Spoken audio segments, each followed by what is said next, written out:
You're listening to Discover Community Media. This is Yuri Rashkin, and I'm sitting here with Janesville City Manager Mark Freitag.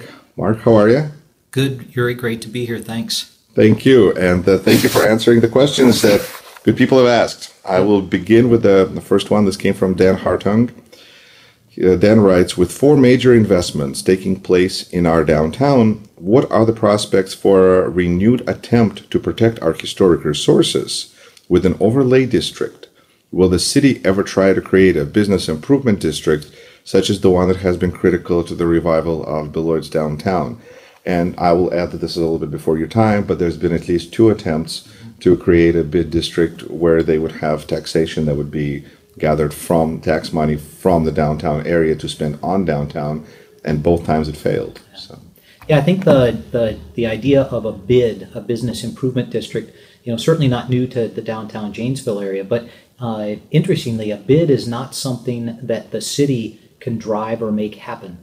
It really is a grassroots endeavor that's created by the business owners in the downtown saying, we're willing to invest our money in a bid district that we establish ourselves. Certainly the city can assist and can help, but the city is not the driving factor, nor is the city allowed to create a bid, a business improvement district. What you saw happen in Beloit was the businesses in the downtown coming together and saying, we want to make a difference. So it's a grassroots movement. Typically a bid, people will put money, those business owners will put money in a pot. You'll hire, an executive director to manage the bid, or, someone to manage the bid. And then you use that money that comes into the business improvement district from the business owners to make improvements to your downtown. For example, in downtown Beloit, you'll notice, flower baskets, or if you go down there in the wintertime, you'll notice that, the streets and the sidewalks are impeccably manicured, cleaned of snow and ice, etc. Well, that's not the city doing it at all. That's that bid paying somebody to take care of that, because they recognize that is, if you have nice clean sidewalks, nice appearing area, that will attract more people to come to do business in their shops or their stores or their enterprises. And so when I first got here, one of the first questions I asked when I met with Ford Janesville was, kind of whatever happened to this idea of a bid, what happened? And so I got all the history of the 2 attempts and the failures.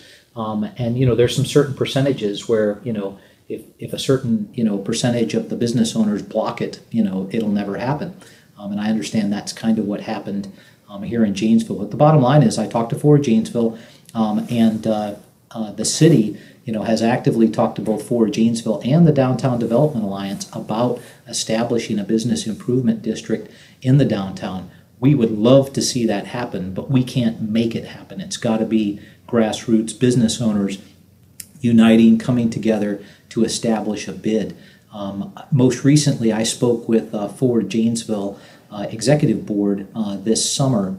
Kind of gave them an update on, hey, at that point we were 5 months into the Arise plan and the approval of the Arise. Just wanted to kind of say, hey, we're on the right path as we're moving forward. And at the end, one of the things that I said was, what can you help me with? What do I need as a city manager? What do I need help on?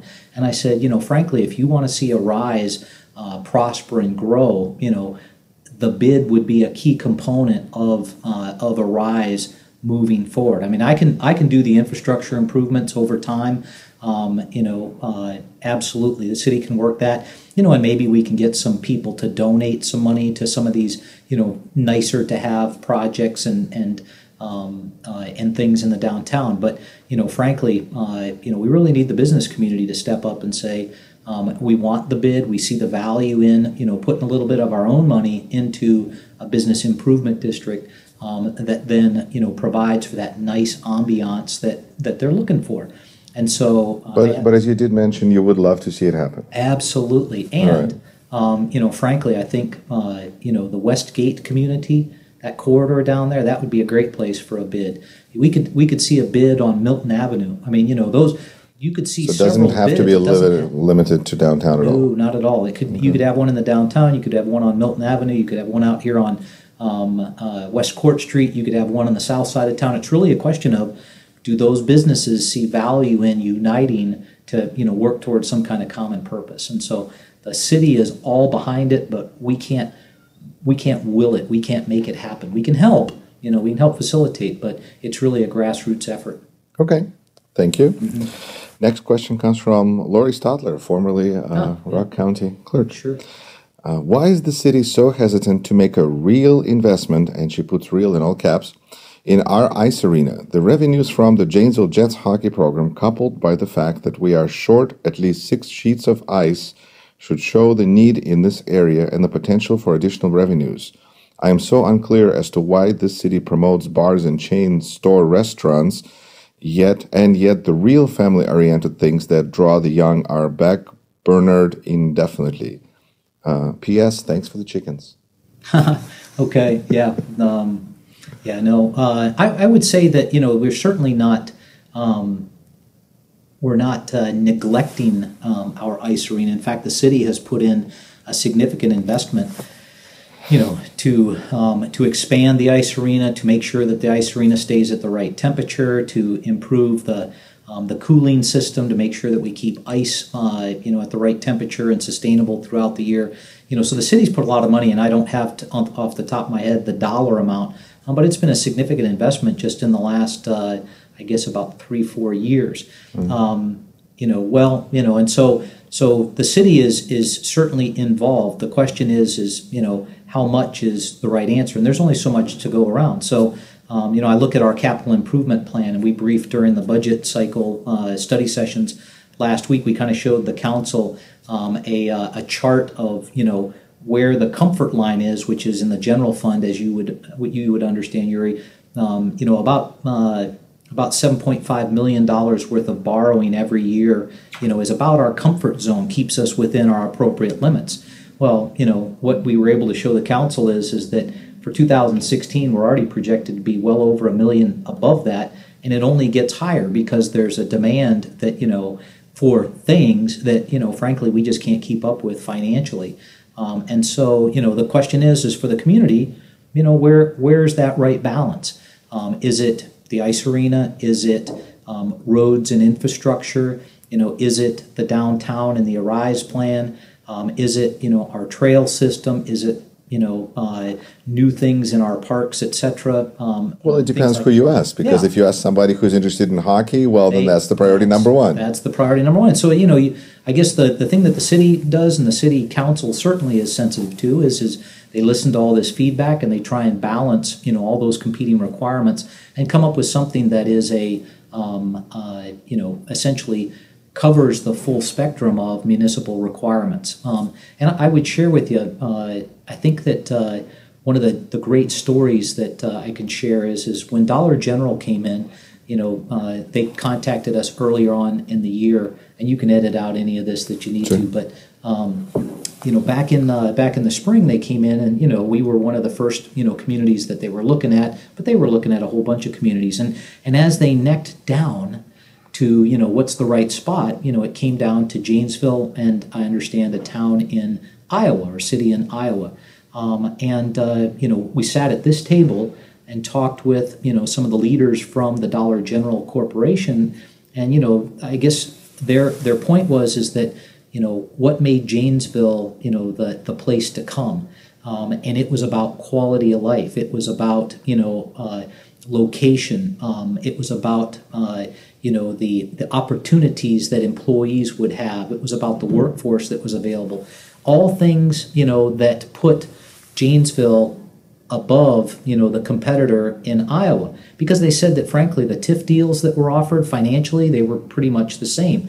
The things that made Janesville more attractive was location, quick to Madison, quick to Rockford, quick to Milwaukee, not for their business, but for their employees. Mm-hmm. Obviously a workforce that, is ready, willing, and able, to do, warehouse distribution kind of work. And then they said that, and this is one that really surprised me, we always talk about what brings people to a community, is it public safety, is it good schools? Their comment is that, the opportunities and the recreational opportunities that the city provides are just light years ahead of other communities that they've had to deal with and work with. And so they were very impressed with our trail system. They were very impressed with our recreational programming. They thought it was great. We had a team like the Jets, but we also had the Rock Aqua Jays. We've got Lincoln Tallman House. We've got Rotary Gardens. And so there are all of these things that, are kind of, they're in some city budgets, those are the first things that get cut because, they're nice to have versus, required. But guess what? If that's what's bringing companies and corporations and people to Janesville, then those are things we don't want to forget when it comes time to budget. And so how do you balance that and provide that full spectrum of, municipal services from parks and recreation to public safety to, public works? Just a quick follow-up then. So you're saying that you're not necessarily opposed to doing something different with the ice arena. However, a lot of money was just recently invested, and it sounds like you're waiting for a private partner who would come in with a substantial kind of leadership role in this project. And I would offer, we did have a meeting, I guess it was probably in mid-September, with a representative from some folks here in the community that are interested in expanding or building a new ice arena. And I told them, I said, we are 100% behind you, but I just don't see how the city can afford to put money, more money towards the ice arena, or specifically towards a new ice arena, when we have all these other competing requirements. And frankly, the community has come out with a very loud and strong voice that infrastructure, roads, are the most important thing that they wanted us to focus on. They said that in 2014, they continue to tell the council that. And so, that's why the council, we've essentially doubled our road program in the last 2 years, going from 6 to, 12 next year, 10 to 12 next year. Great. I'll just throw in there that from my memory of going over this question years ago, when the consultant came in to talk about the cost of a new ice arena, the price somehow was between $5 and $9 million. Yeah.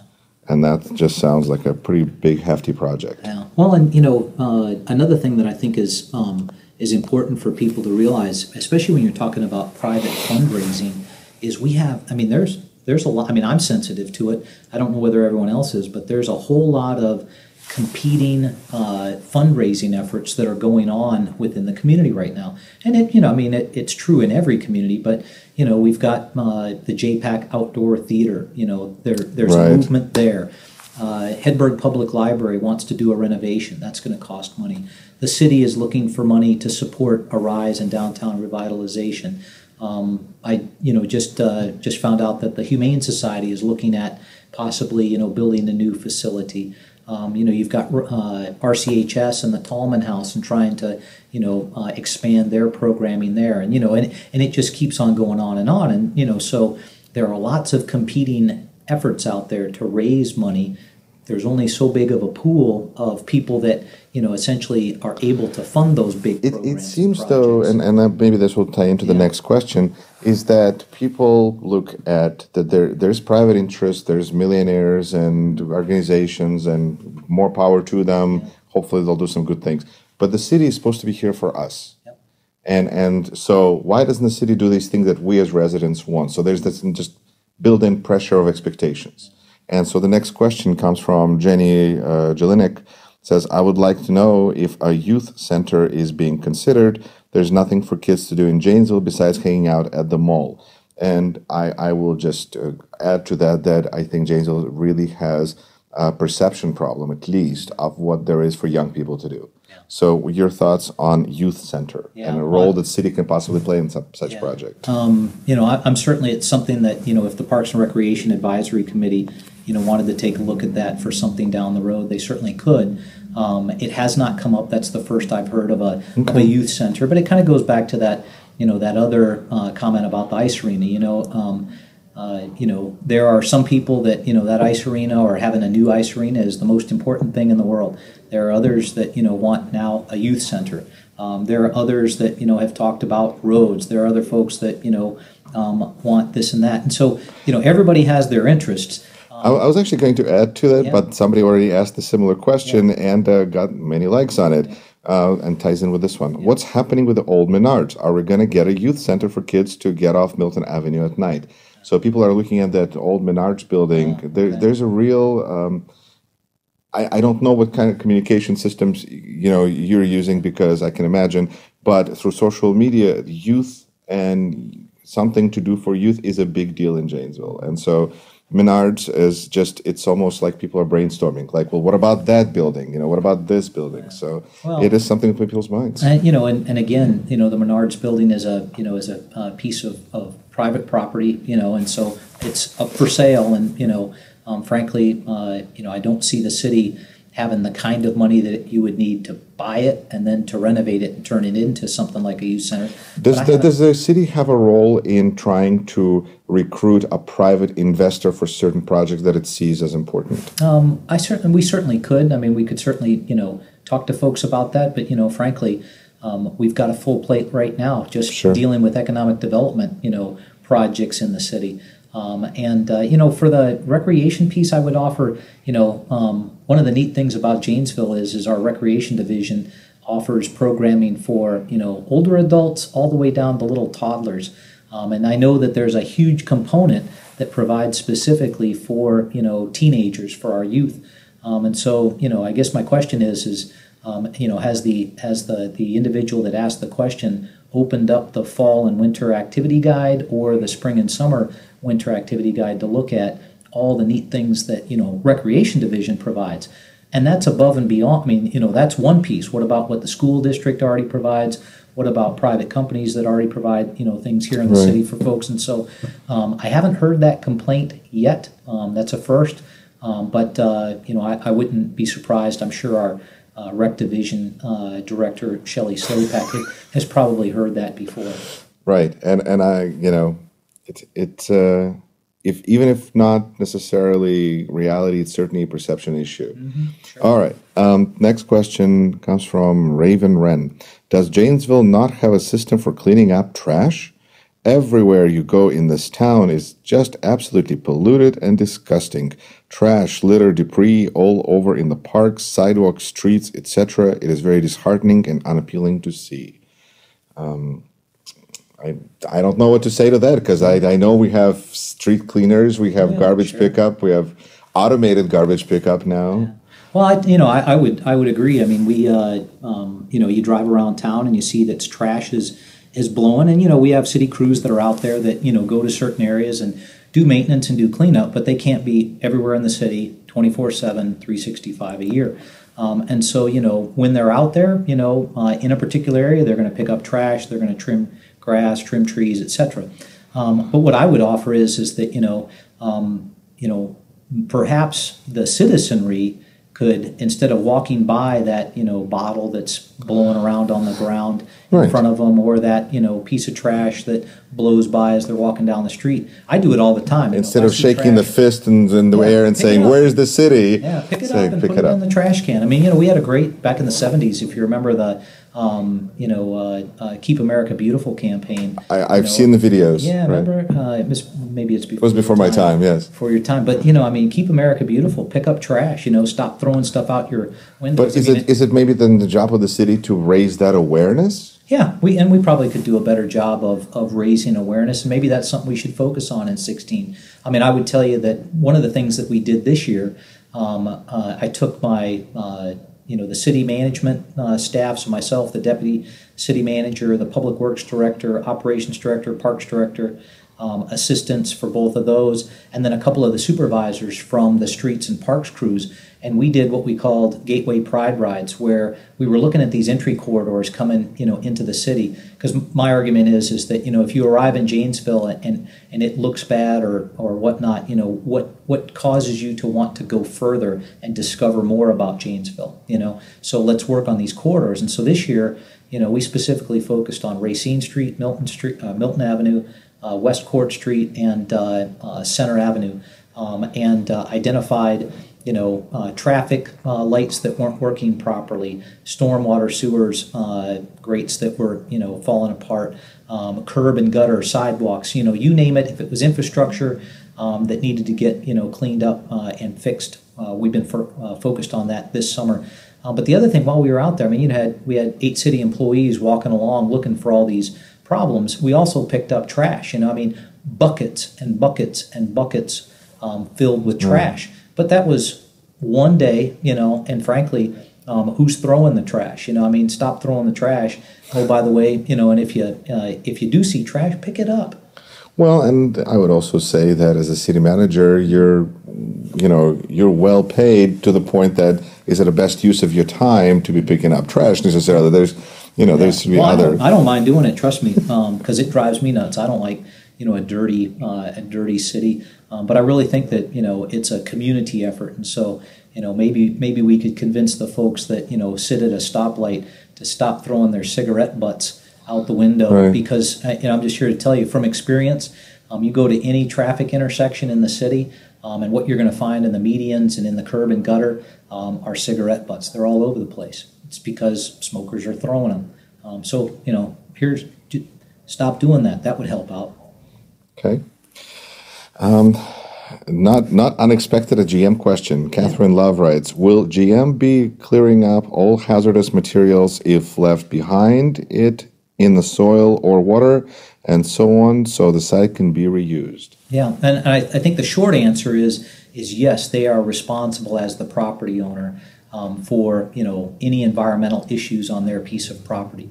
What we're waiting on right now is obviously they've reached a contract agreement, and we're waiting for it to be ratified by local unions. Hopefully that'll happen in the next week or so. Oh, really? So pretty quick here. Yeah, I would think they told us about a 2-week turnaround, and I guess it was last Thursday. So we figure we're already a week into this. So I figure another week or so we should hear something that the local unions have ratified the contract, and GM. We talk with GM regularly, and GM's position was and they will not say anything until this contract has been ratified by the locals.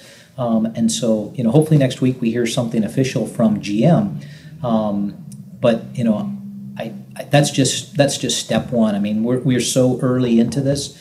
That's step one. Then step two is that whole plant and those 2 large parcels, 200 plus acres of land. They belong to GM. So what is the landowner going to do with it? Are they going to, remediate it themselves? Or are they going to, turn it over to somebody to remediate? Ultimately, as long as they're the landowner or the property owner, they have responsibility for that. Is the city as an organization pays attention to what's going on over there? Or is it just kind of like, well, it's their mess? Oh, no. Certainly, city's very, very interested in making sure that site is properly cleaned up, as is the DNR. I mean, if you think about it, DNR wants to make sure that, that site is returned just as much as the city wants to make sure that site is returned to, a usable piece of ground, piece of property. And so GM has that responsibility, certainly by law. They're the property owner. There's lots of variations that could happen, and I won't go into them and chew up time as far as how do we get from where we're at today to a redevelopment. There's lots of paths, and we could spend hours talking about that. But there is a kind of a strategy, at least, of how this will be executed. It's not like the city is just not worrying about it all. No. Okay. Oh, no, trust me, very involved. All right. Here's a question that probably doesn't, I'll leave it up to you whether you want to answer this or not. Jack Kennedy writes, how does the city feel about our, quote, let's make a plea deal, end quote, DA? Is there talk about recalling him? If not, why not? Yeah, well, district attorney doesn't work for me, and he's not associated, frankly, with the city of Janesville. And so I really would be, it would be inappropriate for me to comment. And so I'll just have to take a pass on that one. All right. Christopher Williams writes, why does the city feel that pedestrians and the environment are not priorities in city planning, as proven by recent development in the north side, Highway 14/I-90, where extensive urban sprawl and lack of sidewalks make the area inconvenient and literally dangerous for pedestrian traffic, while encouraging car usage that undermines both the environment and sense of community in favor of capital accumulation? For example, try walking along Highway 14 from Best Buy to Farm and Fleet and try not to get hit. Overall, I guess my question there would be, you have roads that are state, county, but then they are in the city of Janesville. Mm-hmm. So how do we provide safety for pedestrians? Yeah, and I would think that, looking across the city, as a whole, the city has a pretty robust pedestrian plan as far as being able to get from point A to point B. Obviously, there are gaps, and I would agree that's probably not a good place to be walking from Best Buy down to Blaine's Farm and Fleet. I would offer that there may be another route. It may not be the most direct route, but perhaps there are other routes that would be available. And so if you can't walk, I would offer certainly biking on any city road is there a chance that there ever will be sidewalk underneath the interstate? I don't know what the plan is for that reconstruction, what that looks like. But remember from if we can ever get the state to fully fund the I-3990 expansion project, I-3990 from the state line all the way up to Madison gets redone. And with that, come those interchanges. And so, they worked on Racine Street years ago. They're working on Avalon Interchange right now. In the future, currently delayed, but that's the Milton Avenue interchange. And then obviously the one there at Humes would get some kind of repair and improvement. What they did this summer was temporary. It was not intended to be the long-term solution. The repairs that you see going on right now, on like County G and Highway 14 and Highway 51, they're all to handle the overflow when they do start working on 3990, because people are going to get off the interstate and start using, U.S. highways and local roads to get from point A to point B. And so they have to do this work first to set you up for success so that when you do have major construction on I-3990, people can get off and still move north, south, east, west. And so what you saw on Humes Road this summer, for example, that's all, it's all new and it's nice, but it's temporary. All right. Nancy Norris writes, what is going to happen with all the heroin in the city? Are we going to get some real help for these people? We need some good rehab program that is free and readily accessible. Yeah, I would tell you that drug rehab and managing health is really a county effort, and it's something that the county health department would be most appropriate to deal with. I will tell you that our street crimes unit inside the JPD is very actively involved in monitoring the heroin influx that we're seeing. Right. And I think it was just on it was either in the paper or on the news, I don't remember, where one of our street crimes unit members was talking about this movement of heroin that has fentanyl laced with fentanyl, and so that's a problem from a life and death kind of situation. And so what the city's role in that is, the city typically doesn't get involved in health matters or drug programs. Is that more of a county? That's a county and the health department function, and so we certainly will police it, monitor it from a public safety perspective. But as far as treatment programs, that's really a county and a state function. All right. Louis Ragenorg writes, I'm concerned over 38% of the city's budget goes to the police. I am sick of seeing them sitting somewhere playing on a computer using up gas we pay a lot of money for while performing no real police work except harassing people with getting speeding tickets. Police is one of those services that it's kind of love it or hate it, and but to kind of take it to the numbers, what are your thoughts on the role that the police force plays in the budget? Yeah, well, I would tell you that, first of all, I'll correct the numbers. Currently in 2015, police percentage of the budget of the general fund budget is 29%, not 38%. So it's 29%. Fire is at 20%. So between the two, from a public safety perspective, you're at 49%. That's half the budget. Half the budget goes towards police and fire. In 2016, that's projected to increase on the fire side up to 22%. So we'll be at 51% of the budget, general fund portion, which will be dedicated towards public safety. And that, again, that goes towards, what are your core functions inside the city? Well, obviously, municipal government, provides for public safety, both police, fire, EMS. It's all about the people. Those are heavy, heavy, heavy departments that are dependent upon individuals as opposed to technology or as opposed to equipment. And so 102 police officers, that costs a whole lot of money. I think it's 94 firefighters. That costs a lot of money, and that's where those expenses are. Is really in the people. But frankly, we're understaffed. This is what's sad. Is we're way understaffed for our size of our population, 65,000 folks. We have fewer police officers per capita than our other 15 peer communities that we kind of measure ourselves against.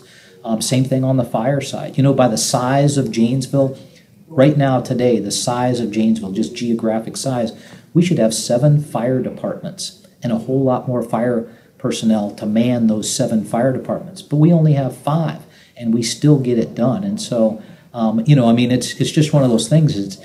It's expensive, but it is very, very important because you just can't take public safety lightly. And so 50% seems to be kind of the norm out there. We've taken a look at it. Are we odd in having 49% this year, 51% next year dedicated towards public safety? And we're not. We're right about on par. All right. It seems like there are several questions that I may have to sit down with the DA next because people seem to have a lot of questions about it. But one more question that I have is a story that was actually shared as a question, asking if this would be an idea for Janesville. And the story says that there's a growing trend in residential food composting in the United States and now Wisconsin. Cities like Oshkosh and Madison are taking what experts call the, quote, next logical step in organics recovery. Is there any thoughts about possibly doing something like that in Janesville? And do you think that might be an idea worth considering? Yeah, I think I really haven't thought about it much. I know that in my yard we compost our some of our kitchen items, but then most importantly some grass and leaves and things like that just from the yard. But haven't really thought about it on a citywide perspective. But that may be something that Sustainable Janesville Committee might want to take a look at because if you think about sustainability, composting, it's right up their alley, right into their lane. So those were the questions that people have, and I really appreciate your time sitting down and answering the questions. Anything else that you'd want people to know if they're listening to this? Anything that's upcoming or something that you wanted to let people know? Yeah, I would tell you a couple things, Yuri, and I think it kind of came into your initial questions out to the citizenry is, what are the indicators that tell us Janesville's on the right path? What I would tell you is that in the last 10 months, we continue to have companies calling the city of Janesville saying, we are considering moving to Janesville, and what can you do for us? Well, that's a good indicator. In my first year in 2014, we had just a trickle of phone calls. This year, we're having multiple phone calls every week. Now, not all of them play out, but when we look at the volume of calls that's coming into our economic development office, and then the associated, as you work through these deals, the associated square footage and the increased tax value of those properties as they get built, plus the jobs that they bring. That's a huge good story for the city. One, it tells me that the economy is on the rebound. Maybe not fully recovered, but it's certainly on the rebound. But two, people are recognizing that Janesville has value, whether it's the workforce, whether it's the location and the ability to hook up to the infrastructure. Maybe it's those community activities that we provide that are above and beyond what they're seeing in other communities, but Janesville is attractive. And so companies wouldn't be contacting us to the degree that they are if things weren't moving in the right direction in Janesville. And so what I would offer is that I'm very, very excited about where we're headed because it's an exciting path. I'm just thinking that sometimes, if somebody has low self-esteem and they don't get that internal motivation, maybe we can use external motivation. Say, look, if all these companies are interested in Janesville, we must be doing something right. Must be doing something right. And they recognize that we have, there's something in Janesville that adds value to their company or to their business operation. And so I think that's a wonderful story for the community, is that people are recognizing that, this is the place to come do business. So that's positive. I'm excited about what's going on in the downtown with the Rise. I'm excited about, all of the construction that you see going on around town, whether it's, private and, supported with TIF dollars, or whether it's just private. I mean, you see things going on around town, new buildings going up. I was down, there's a pizzeria right next to Mocha Moment on the south side of town, and they're doing an expansion. Jim's Pizza, yeah. Yes. I mean, that's obviously a good news story, because he's expanding his business. And it's a local business too. Yeah. Right? So, I mean, good things happening in Janesville. Exciting time to be here, and the future is bright. Well, on that note, Mark Freitag, Janesville City Manager, thank you so much for being my guest today. This is Yuri Rashkin. You're listening to Discover Community Media.